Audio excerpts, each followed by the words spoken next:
Hi, my name is Rob Camera. I am one of the working chairs for the 2022 INNkeepers Ball. Thank you to all for joining us for the virtual version of the 2022 INNkeepers Ball. I would like to start by reading the Inn's mission. As a not-for-profit, volunteer-based organization, the Inn provides a broad variety of essential services to assist those challenged by hunger, homelessness, and profound poverty. We partner with those in need in a dignified and respectful manner to help them achieve self-sufficiency. That's the Inn's written mission statement. But on the personal level, the mission statement of each volunteer, of each staff member, is to every day help make a better world for the Inn's guests. I'd like to thank my co-working chair, Arnie Gumowitz. Thank you so much, Arnie. I would like to thank our honorary chairs, and in alphabetical order, they are Frank J. and Janet Della Ferra, Frank Ingracia and Elizabeth McCall, Ralph and Maureen Nappy. So to our 6 honorary chairs, thank you for helping to make this evening an important success for the Inn. Of course, I want to give a big shout out, a big thank you to our honorees, again in alphabetical order. Michael Dowling and Carol Silver. Thank you so much for inspiring all of us. I'd also like to thank the Ball Committee, the subcommittees, the raffle, the volunteers, the decorations, the silent auction, all the committees. Thank you so very much for making this a very special evening. I'd like to thank the Inn staff and all the Inn volunteers. Without you, the Inn could not exist. And I would also like to thank the Inn board for sharing your time in guiding the Inn as it moves ahead. You can participate with the fundraising by being part of our silent auction or making a contribution. Your support with the silent auction or with a donation would be most gratefully appreciated. Thank you so much for participating that way if you are able to. And then the last little part of my message is related to this year's INNkeepers Ball, and this is the invitation. The theme is encouragement, with the INN for the encouragement. So I want to share my answer to the question, what do you find encouraging? I find encouragement every day from all the Inn's staff and volunteers. They're so energetic, so positive. They bring goodness with them every day. I also am encouraged by the Inn's guests because they're motivating, they're inspirational. They need a helping hand right now, and we're here to give them a helping hand. And I'm encouraged by their determination and their appreciation for what the Inn does. So to the Inn staff, to the Inn volunteers, and to the Inn's guests, thank you so very, very much for encouraging me. Have a good evening, everyone.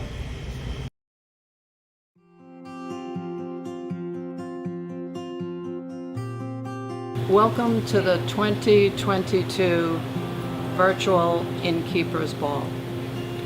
We hope this finds you feeling well and staying safe and healthy. These past 2 years have been extremely challenging, but we have persevered in serving everyone who came to our doors thanks to your generosity, your thoughtfulness, and your understanding. When we selected the word encouragement as the theme for this year's INNkeepers Ball, we thought of the honorees for the past 2 years. Frank and Janet Della Fera in 2020, and Frank Ingrassia and Elizabeth McCall in 2021. They truly helped us weather through 2 of the most difficult years in the history of the Inn, and they were the epitome of encouragement. We are so thankful that they have all agreed to again join us this year as honorary chairs for the Innkeepers Ball, and they are being joined by another longtime friend and supporter of the Inn, Maureen and Ralph Nappy. Maureen has been a member of the board for the past 20 years, and both she and Ralph have been supporters since 2003 and were even honorees themselves in 2009. This year, we are very, very grateful to be honoring 2 very special friends of the Inn, Michael Dowling from Northwell Health and Carol Silva, the former news anchor from Channel 12 News. They are both, in our opinion, walking embodiments of love, hope, and inspiration. And certainly in this time, if we all need 3 things in our lives, it is love, hope, and inspiration. And we are so grateful that they are allowing us to recognize their years of support for us and the help they have offered to the Inn. We thank all of you who are watching, who have been impacted by their lives, and are willing to help us this year as we honor them to raise the funds we need to continue our efforts. I would like to share one story of a specific guest who came just this past year around Valentine's Day. He was a single man, and he rang the bell late on a Sunday night after curfew at our men's shelter, the Donald Axon Inn. When he rang the bell, our staff answered it and found him standing there drenched from the rain, and he asked them, "Do you know who I am?" And they looked at him very puzzled and said, "No, I'm sorry, we don't." And he said, "I'm so sorry to bother you then. I'm lost. I have no idea where I am. I've been walking around for hours, and I recognize this house as a place that I had once stayed in many years ago when I was homeless. And the reason I rang the bell is that I remembered that the people in this house were so nice to me, and I was hoping you were still here." And they explained, yes, we're still here, and they welcomed him in, and they were able to get him clothing and have him take a shower and give him some food. And then they realized that, unfortunately, he really needed medical attention, and he recognized he needed to go to the hospital. When they called the ambulance, the police who accompanied the ambulance were very concerned about him and assured our staff that they would stay with him in the ER and help him figure out who he was and get information for him. He turned out to be admitted to the hospital, and they had enough time to find out who he was and reunite him with his family.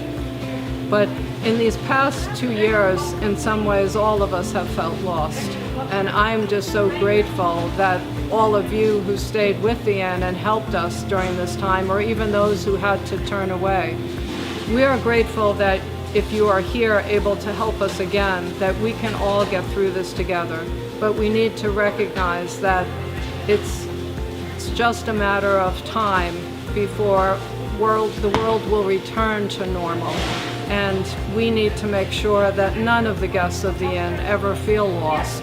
And your support will allow us to make sure they have what they need so they can be treated with respect, but also find jobs, find a place to live, and be able to support themselves. That's what you're helping us to do through this event. So thank you for whatever you will do for us tonight. We do hope you do stay happy, healthy, and at peace as much as you can. We look forward to the new year to come. Thank you.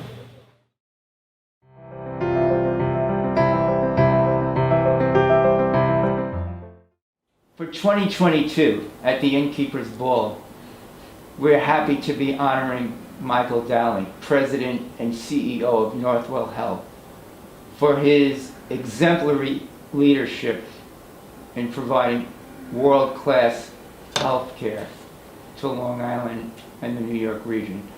So I'm here today sitting with Michael. So Michael, congratulations to you on this wonderful recognition. Well, thank you so much. It's indeed an unbelievable privilege, and especially to get an honor from an organization such as this one. What the Inn has been doing, since its beginning as a soup kitchen where we're back, is absolutely been extraordinary.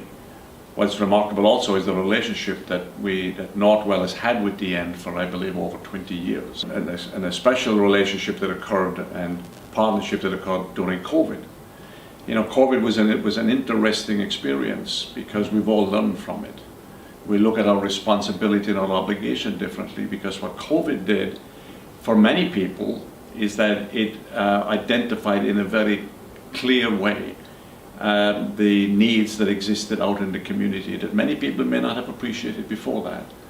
COVID disproportionately affected an awful lot of people, but the Inn and the people who work at the Inn have known this for a long, long time. This is why you provide food services. This is why you provide care to the homeless. This is why you provide shelter. And now, as we exit from COVID, I think there's an obligation on the community at large to be more supportive, more cooperative, more giving, so that we can continue to support the work of the Inn. And so I'm very, very privileged to, be an honoree also, and very, very privileged to be in the company of Carol Silver. So Carol Silver is one. I know there's a very close relation between absolutely. Carol and Northwell, which is a beautiful, beautiful story. We're happy about the. I have a kind of I wouldn't say a very different perspective, but I think it's somewhat unique because I grew up in poverty myself. And I grew up in a family with lots of medical issues. Oh, wow. I grew up in a household without electricity, running water, bathrooms, heat. Wow. My mother was deaf. Wow. My father was crippled with arthritis at a very young age. We had very, very little materially. So when you come from an environment like that, and then you get lucky in your life and things begin to turn out well, but you should never forget where you came from. Yeah. And you've always got to understand that there are many people in difficulty, and not just because of their own, as some people would say, bad behaviors. Circumstance interferes, and bad circumstance creates a situation that can be very, very difficult for people. My view is that optimism is a wonderful thing. Even in the worst of circumstances, you've got to be optimistic. As I've said before, you've got to give oxygen to hope. In many ways, we're in the hope business. We're giving hope to people that there is a better day, there is a better tomorrow, there is a better future circumstance. Things will improve. No matter what situation you're in, you always have to have this idea and propel this idea that it will get better. For all of the people who are out there, listening and thinking about whether to get involved or not, I would say we're in this world for a short period of time. So you have a few choices. You can exist, or you can do something positive. You can make a difference. Yeah. Ask yourself the question, when you come to the end of that journey, what have you done? Yeah. What have you contributed? Wow. Did you just rent space, or did you just do something positive? Yeah. Thank you so much for your encouraging work, and thank you for always doing the right thing. Much appreciated. Thank you so much. I appreciate it. Thank you.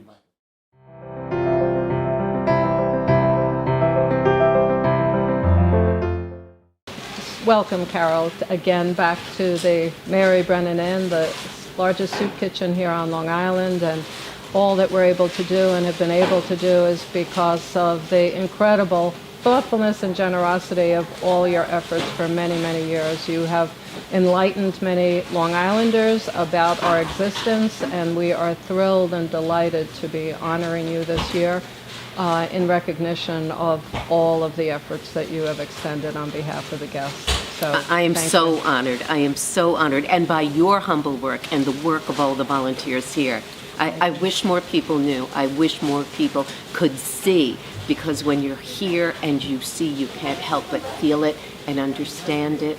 And it gives you a certain amount of compassion, as you say, empathy for a fully different look at people who may not be as fortunate as you are. Right, absolutely. And you have done this for so many people, opened their eyes. And what we picked this year, and we really feel it embodies you so much, is the use of the word encouragement. A little play on INN, encouragement, and the encouragement that we've all needed these last 2 years in particular has been pretty immense, and would love to know how you feel the word encouragement has helped you get through these 2 years, and what you see going forward as well for how we can get more help for people in need.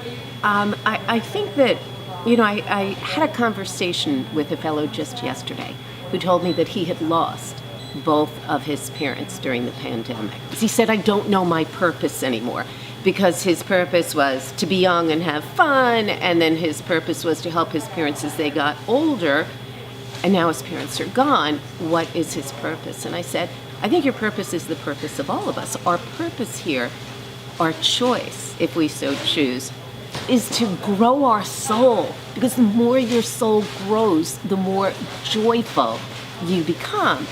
And if you don't know how to grow your soul, especially if you're feeling blue, if you're feeling depressed, the best thing to do, as I told my children from they were little, when you don't feel right, when you don't feel good, when you feel depressed, yes, all of that can be very real, but at the same time, then go help somebody else. Because when you're helping somebody else, you, first of all, can't focus on your troubles and your woes. Right. You're focused on somebody else, and it's immediate gratification. You feel so good. You see it right there. If you're coming to the INN, the Interfaith Nutrition Network, you come and you help somebody, and you can see, when you help somebody here, I've been here with my family, I've been here with my Girl Scouts, I've been here at Thanksgiving, I've been here during the Toy Christmas holiday. I've been here for so many events around the year, and I see what happens when you do something for somebody who's really in need. It's like being allowed to touch the soul of God. We have the opportunity to reach in and touch that, and it gives us an amazing feeling back.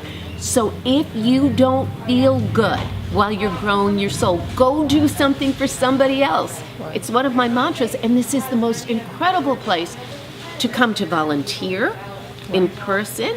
Even during COVID, you still have volunteers who are here who dish out meals that are now given at the window, not in this dining room, unfortunately, but at the window, and there's still kindness and caring there. As you said, people in their 80s who are still lifting trays, and it keeps us young and healthy, and we're not thinking about our aches and our pains. Sometimes we hear people, though, say that I couldn't come down there because I wouldn't want to feel sad of seeing people who are in need. What would you say to somebody who does feel that they couldn't be encouraging because they feel too upset themselves? There's an adjustment. Yes. There can be an adjustment. Again, if you want to find God, look into somebody else's eyes. And this is such an amazing place to do that, because God's eyes are on fire in these people, because they are so close to their own heart and soul. They're not distracted by all this outside. They really are so close to their own soul. And so you may have a minute where in the beginning you go, oh, this is making me feel a little uncomfortable.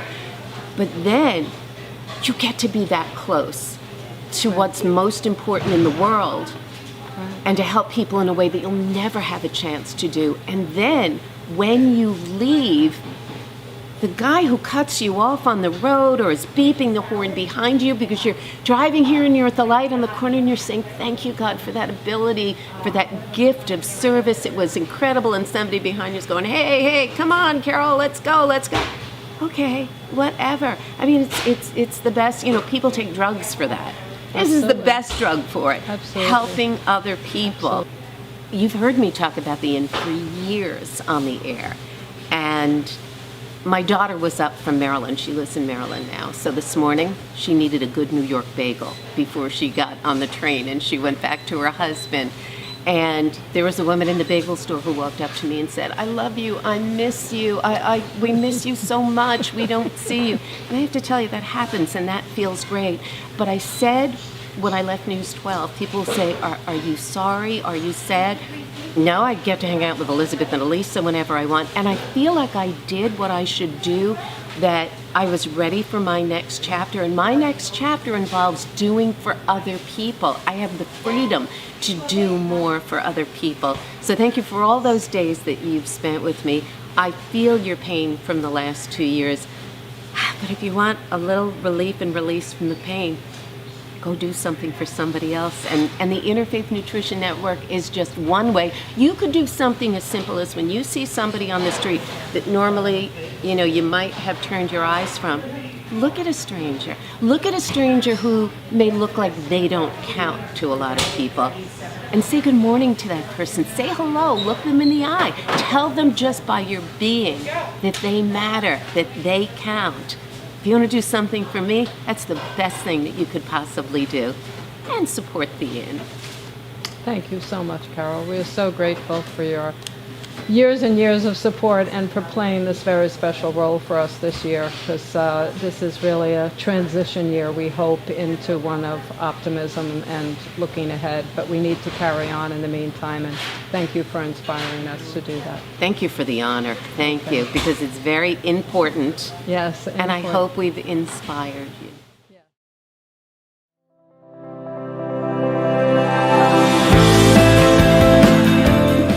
An volunteer is willing, dedicated, passionate, and compassionate. They're flexible. They are human. An volunteer is love.